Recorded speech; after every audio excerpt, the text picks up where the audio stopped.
This is Morning Edition on NHPR. I'm Rick Ganley. With Election Day just around the corner, we're reaching out to listeners to gather questions for the candidates that are on the ballot. In these past few days before the midterms, we're sitting down with all of the candidates who are running for governor in New Hampshire to ask them those questions from our listeners. Libertarian Karlyn Borysenko joins us now. Good morning. Hi, thanks for having me. Well, thanks for the time.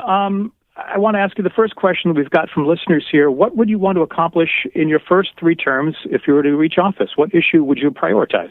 Yeah, my number one issue is dealing with the public schools and the indoctrination that is going on with our youngest citizens every single day. On day one, if I were to be elected as governor, I would sign an executive order requiring that cameras be put in every public school classroom so that a live stream could be provided to parents of students in that classroom so that they can see exactly and precisely what the teachers are teaching. Sadly, in the state of New Hampshire, we have had dozens, if not hundreds of teachers at this point publicly state that they are going to openly break the divisive concept law that is already on the books. And so if they're telling us that they're going to break the law, then I think that there should be accountability for making sure that they are doing what they should be doing and, more importantly, not doing what they should not be doing. I don't like a lot of the concepts that are being taught in school today in regards to teaching that America is a fundamentally racist country, which is not true. I don't think a lot of parents like that. I really don't like the gender ideology going on in schools, and I don't think parents like that either.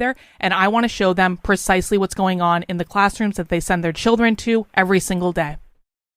Well, many of our listeners express concern over the state of democracy generally in the country. What specific action would you like to take here in New Hampshire or taken in Washington to strengthen the public's faith in democracy? Well, I actually think that NHPR would have a leading role in strengthening trust in democracy in New Hampshire, particularly by including libertarian candidates like Jeremy Kauffman in your upcoming senatorial debate. You guys have set arbitrary guidelines that do not allow for third-party candidates to ever have a shot of their ideas being included on the main stage. I think that's a shame, and I think that New Hampshire voters would really like to hear from all the candidates on the ballot, not just the ones that you two guys approve of from the two-party duopoly. So I would call on NHPR to make sure that they're including Jeremy Kauffman in the senatorial debate as a way to strengthen democracy in New Hampshire.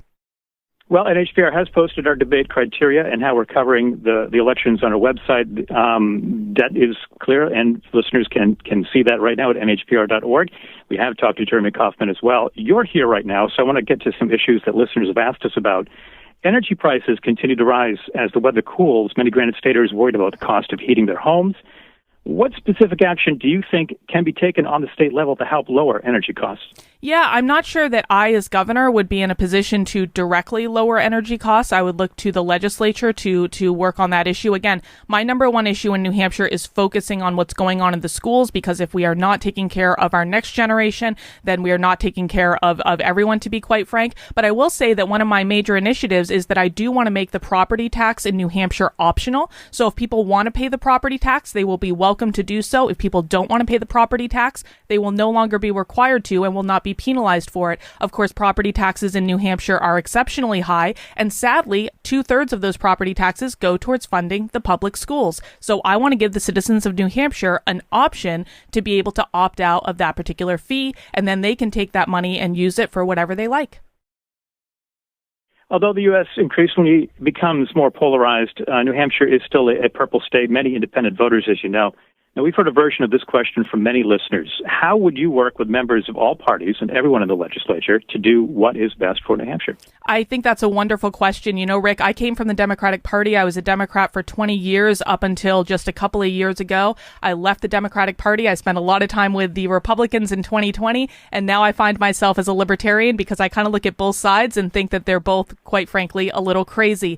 I have experience talking and working with people on all sides of issues. I'm interested in good ideas, and I'm interested in getting things done. I don't care if you have a D next to your name, an R next to your name, an L next to your name, or just a plain old independent. If you have good ideas, I want to hear from you and I want to work with you. But what I will not do is coddle partisan bickering and nonsense as governor of New Hampshire. We just don't have time for it. There's too much to do. So I'm open to working with people of all parties. My record is pretty clear on this, and I would welcome all good ideas to come to the table. Libertarian Karlyn Borysenko is on the ballot as a candidate for governor here in New Hampshire. Thank you for the time. Thank you. It's Morning Edition from NHPR.